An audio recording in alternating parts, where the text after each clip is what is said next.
Hey everyone, Michelle here and welcome back to my channel and welcome to my January wrap-up video. Yes, I am filming this at the end of February. I had 9 books on my TBR in January. As you can probably tell by the thumbnail, I went a little bit more than that. I read a little bit more. So because there are double-digit books, I'm going to go straight into the wrap-up. The first book I read was The Love Hypothesis by Ali Hazelwood and I gave this 4 stars. I didn't like that first chapter. In my opinion, if it was a man who forcibly kissed a woman, I could imagine outrage. Because it's a romance book and it's a girl doing it to a boy, it's kind of seen as more acceptable. I didn't like that. I also didn't like the forced PDAs and the fact that they didn't communicate as to what they felt comfortable with in this fake relationship.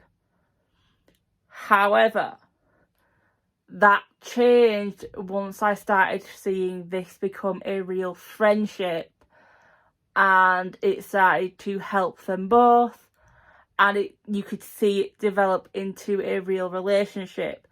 And the way he dealt with her situation with douchebag, he is my knight in black t-shirt armour.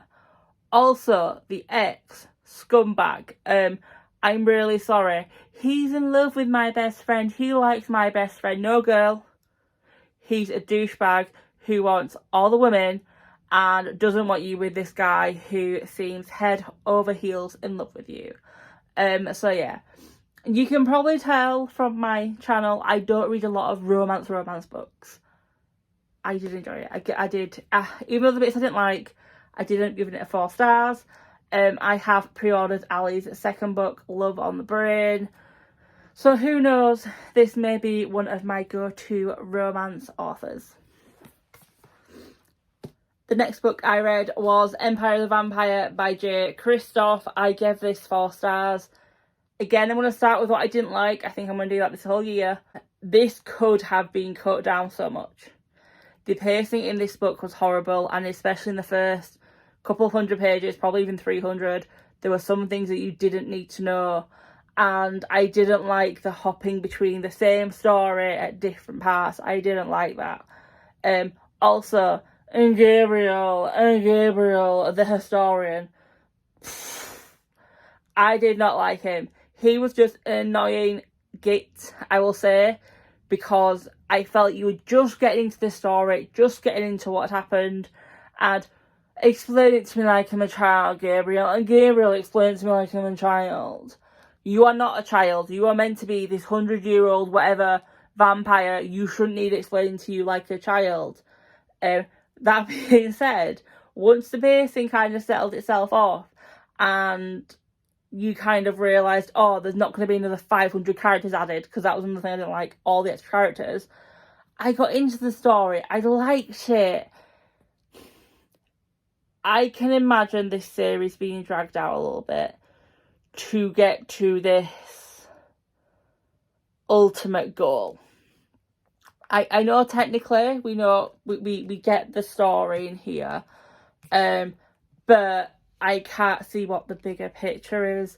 And the revelation at the end, I was like, it felt a bit like, of course it had to be. Of course it had to be that person. But the ending I didn't see coming and I genuinely liked it.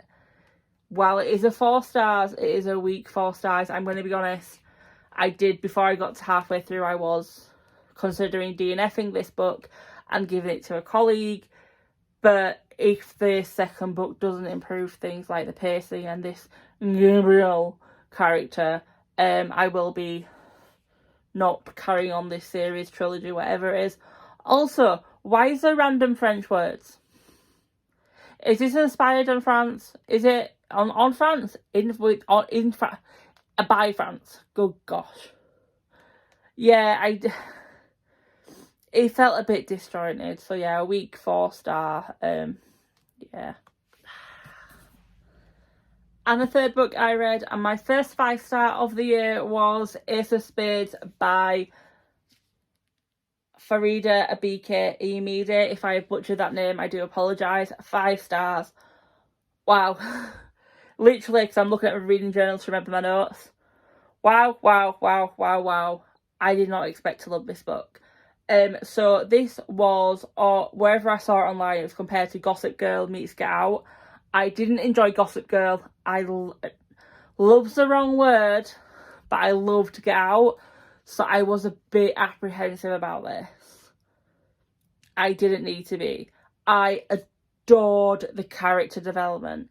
At the beginning, I absolutely hated our female MC, and I felt that our male MC was kind of hiding some things, which he obviously was. But by the end, it was a complete 180. I adored these main characters. The side characters who you thought they were going to help, and then you had the twists and the reveals, and then you had the ending, the last chapter, not even the last chapter, the last paragraph, if I remember correctly. I'm pretty sure I do. I'm pretty sure it is the last paragraph. Move. It is, no, not even that, it's the last sentence. I adore it. I adored it. And do you know why I think I also gave it 5? By the way, the writing and story development's really good. Another reason I give it 5 stars. As scary as this sounds to me, what happens in this book, I can honestly, hand on heart, say I believe this could be happening in certain places around the world. And I think that's the scariest aspect of it. And that's why it is a true, in my eyes, it is a true social horror book. If you have this on your shelves and you haven't read it yet, please go read it. I know a lot of people are talking about this, but I felt very much like, I feel sorry that this was being hyped a lot and then it kind of pittered off once it was released. It's a really good book. So yeah, please, if you haven't read this yet, please go read it. I need more people to read it. As soon as I know when Farida's next book is going to be released in the UK, it is an automatic buy. In her debut book, she has become one of my automatic YA author buys. And from such highs to such lows, I next read Little Fires Everywhere by Celeste NG. I give this 2 stars.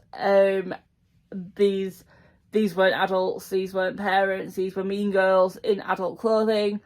I felt very much that the children were more adult than the adults. The main the main storyline of this book could have been dealt with better. And you know what? That ending, I didn't like. I didn't like it. Did I actually like anything? Why the 2 stars, you might be saying? For the emotion this book brought out for me hating these characters so much. I think this is the thing, the writing wasn't bad. It wasn't. And for a writer to write well, but for you to hate these characters, I have to give 2 stars. And can I just say, we are meant to root for one of these adults. I didn't, because she was hypocritical. Super hypocritical. I'm sorry, no. Not for me. The next book I read was Jade Fire Gold by June C.L. Tan, and I gave this 4 stars. Straight off the bat, we did not need the romance. We could have had a friendship, or what I thought the relationship was going to be, and it still would have had a good impact. The last 20% of this book ruined the other 80. Well, ruin's a strong word, but let down the other 80%. Because for the first 80%, I really enjoyed it. I thought it was a really good story, really good plot. I understood the magic. Now, when it comes to a fantasy book for me, what has magic in it, if I don't understand the magic or get how the magic works, I can't give it more than 3 stars. I understood the magic, hence it was higher. The first 80%, it was great character development, great story development. Then you got to a certain chapter where a certain character reveals something, and after the pacing being so well, it just felt like, oh, need to finish up, rush through. But I don't believe this, and I will never say this is a writer's fault, because, especially with that epilogue, I believe she planned for this to be a duology or perhaps a trilogy, and she was told by the publisher to make it into a standalone. I am hoping they are seeing the hype for this book and they're going to change that back, because I think they've missed a really good duology, especially with that epilogue, because I read that epilogue and I was like, sorry, what? The next book I read was The Last Graduate by Naomi Novik. I give this 3 stars. I am sick of the info dumping. We don't need the info dumping, especially since half the information we already knew, and some of the new information actually counteracted with what we've already been told. So if you haven't read The Last Solomancer, please, or The Last Graduate, please skip along. I will put spoiler here, like normal. We are told in the first book that it is Elle in it. It is that Elle is known in this magic world as someone who is meant to be evil, especially where her father's family comes from. And that's why she hasn't got a coven, that's why she hasn't got a group. But then in this book, it's like, oh, no one outside the family knew. Really? Because I swear Naomi had told us in the first book that people who knew their family knew. Spoiler card is Spades now, by the way. Yeah, we didn't need the info dump. I also hated / loved the cliffhanger ending. On to the things I liked. The character development. I really did. I didn't like majority of these characters in the first book. And by the end of this, I was rooting for our main group of characters and actually feeling for who was meant to be the bad guys, I will say, in the school. Weren't bad guys, but the group that people didn't like because of what happened with Orion. Because I could kind of tell. I can't speak tonight. I could kind of see where they were coming from. Yeah, and the relationship, I should say, I adored the slow burn romance between Orion and Elle. And then you had little Lou, I can't remember about names. Her little, I don't want to say triangle, but triangle.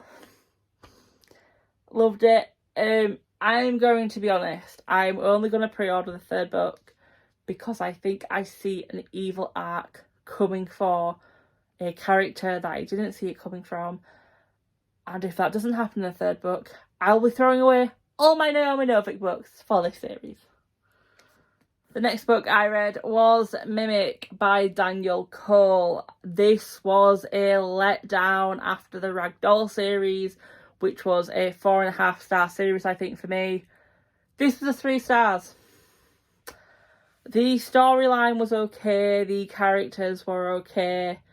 I hated the caricatures of these police officers. I actually felt like they were being made to look like bumbling idiots who broke the law and didn't care. And the ending, while predictable, I had hoped would go a different way. Unfortunately. So, yeah. And I can't say any more without spoiling the book. The next book I read was Once Upon a Broken Heart by Stephanie Garber. 3 stars. What was the main plot of this book? Can someone tell me? Because I read about 6 or 7 plots in this book and I did not enjoy the majority of them.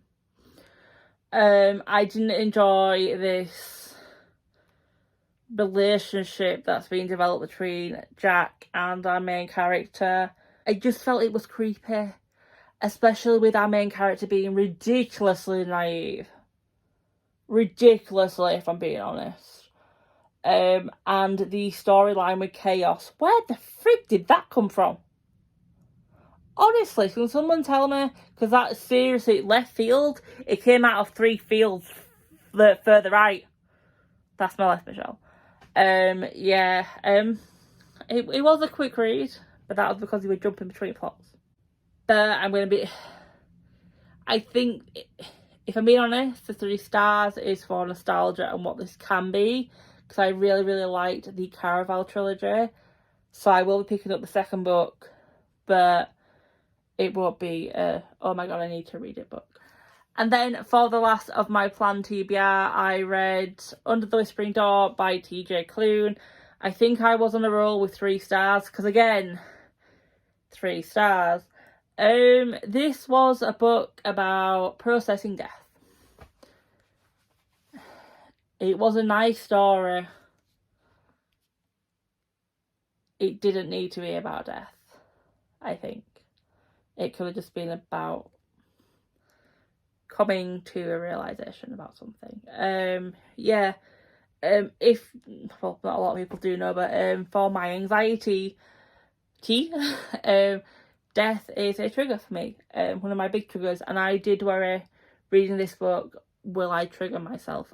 I didn't, which to me shows that this didn't really feel like a great story about coming to terms with death. What good this book did, I felt was, well, book story, I felt was undermined by the romance. I didn't think that was needed. And the talk about God, while I am not a practicing Catholic, I do believe in a faith, just not one of the mainstream ones. I felt that statement by a character in here who was just wasn't needed. So yeah, 3 stars. Kind of a bit of a letdown after The House by the Cerulean Sea. So the next book I picked up was The Gilded Cage by Lynette Noni, the sequel to The Prison Healer. Because it is a sequel, I can't say too much. All I'm going to say is 5 stars, perfect middle book in a trilogy. I have pre-ordered the 3rd book. I am reading it as soon as it gets here. I need to know how the story continues. Perfect. The story, the pacing, the character development, the twists. Chef's kiss. The next book I read was You'll Be the Death of Me by Karen M. McManus. 4 stars. I really enjoyed this book. You know, it's Karen. She's an automatic buy. I didn't like the storyline with them 2 characters, that taboo relationship. I felt that was a twist too far, especially because it didn't get justice for the victim, and I do believe there are victims. I think even without there being that relationship, that other character, I'm trying to say some things without spoiling, that other character could have had as much of an impact. So yeah, but other than that, it was a steady paced story, a friendship, a group of friends who come together to solve a mystery.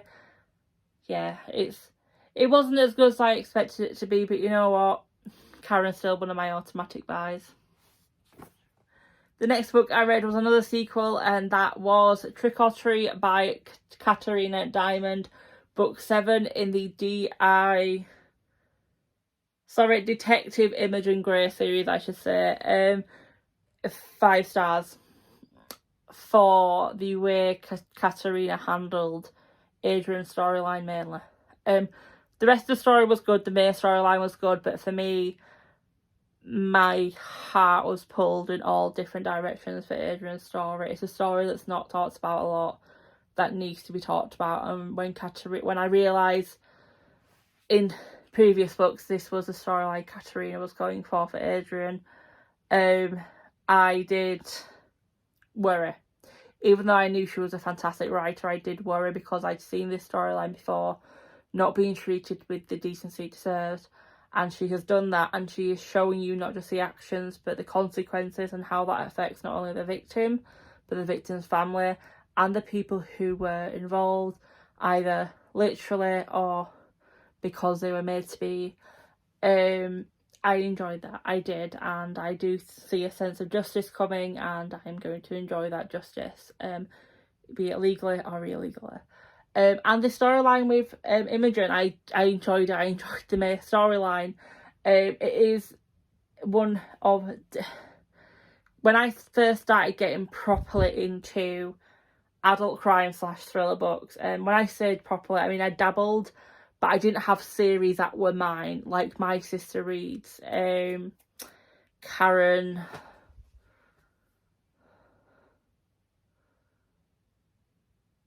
What's that author?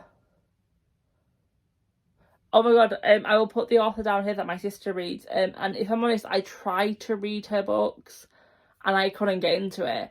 And then I picked up Katerina's first book, and I was hooked. And I was like, this is one of my crime thriller series. So yeah, definitely, if you are looking for a good crime / thriller series which develops well through every book, this is the author for you. Well, one of the authors for you. By the way, if you hear background noise, it's just died down. I'm filming this when Stormy Eunice is here in the UK, and that wind is almost like a hurricane. And yes, I am exaggerating because I nearly got blown into the road walking home. The next book I read in January was Daughter of the Deep by Rick Riordan. I just need to say, shiny, shiny. I love that cover. 5 stars. Uncle Rick, you have done it again. You have wrote a book about a story that I didn't know, which was 2,000 Leagues Under the Sea. And you have made me want to pick up the original book, especially when you have the twist at the end and the twist with his family. And yeah, the character development was amazing. The storyline development was amazing. The friendships was so good and the twists were perfect. This is a standalone at the moment, but I am hoping Uncle Rick, as he is known by the fans, does decide to make a series out of this, because like Percy Jackson, I will buy the heck out of it. The next book I read was this author's debut book, but the second book of this author's that I'd read, and that was Honey and Issues Guide to Fake Dating by Adiba Jagadar. I give this 5 stars. Oh, this was such a good debut book. Let's go with it. Yeah, such a fantastic debut book. Yes, the main storyline was Honey and issues, fake dating, and how they were using it for each other's gain. But for me, the 2 side storylines eclipse that massively. Well, 2 of the side storylines. Hanny's storyline with her supposed friends, I felt personally, I have been in that situation. Gotta be obvious what it is, but yeah, I've been in that situation and I felt for Hanny, I felt for Issue, trying to help Hanny in that situation. And then Issue's storyline with her sister, while I have not ever been in that situation, no one in my family ever has, I felt for Issue and her sister, and especially at the end where I didn't get the ending I'd hoped for. Yeah, it made me smile, it made me laugh, it made me cry. A bit like the Henna Wars, I would love a follow-up chapters book 5-10 years down the line, just to see where these characters are, even if they're not together, just to see where they are, how their lives have gone, if things had been redeemed or rectified, and apologies made. But yeah, an author quickly becoming an automatic buy. And then the last book I read was The Bone Shard Emperor by Andrea Stewart, the sequel to The Bone Shard Daughter. I gave it 3 stars. I feel like I've read this story before. Even though I haven't, that's the way I felt reading this book. The pacing for the first 70% of this book was rinse, repeat, so it felt dragged down. I'm trying to think what I can say without spoiling anything. While the first 70% obviously dragged for me, the next 30% was good pacing, but it was obvious how this book was going to end, so I was a bit meh about it. I think this is definitely a book that I suffered with middle book syndrome, and if you don't know what I call middle book syndrome, that is when the second book in a trilogy feels like a letdown compared to the first. Andrea is currently writing book 3, so I think that is out next year. Hopefully that will improve my rating for this series. There you have all the books I read in January. To say that I was only meant to read that many, I think I did bloody good for January. Where are my, what I call statistics, but my just general rundown. So, statistics wise, I plan to read 3,893 pages. I read 6,265, so a plus of 2,372. I'd planned to read 9 books. I ended up reading 15, like I said, so plus 6, which is always good. I hauled 6 books, so I had a deficit of 9 on my shelf. I probably won't say that every video wrap up, so don't expect it. Highest rated was Ace of Spades. That one. Yes, right one. The Gilded Cage, Trick or Treat, Daughter of the Deep, Honey and Issue. Lowest rated, obviously, Little Fires Everywhere. Favourite book of the month, The Gilded Cage, has to be. On average, on the days that I actually read, which were... Let me go back to my calendar. So I read 26 days out of 31 last month. And on average, I read 241 pages per day. By the end of the month, I was 14% of the way through my Goodreads challenge. 7 books ahead of schedule. Spoiler for February, I am currently 10 books ahead of schedule.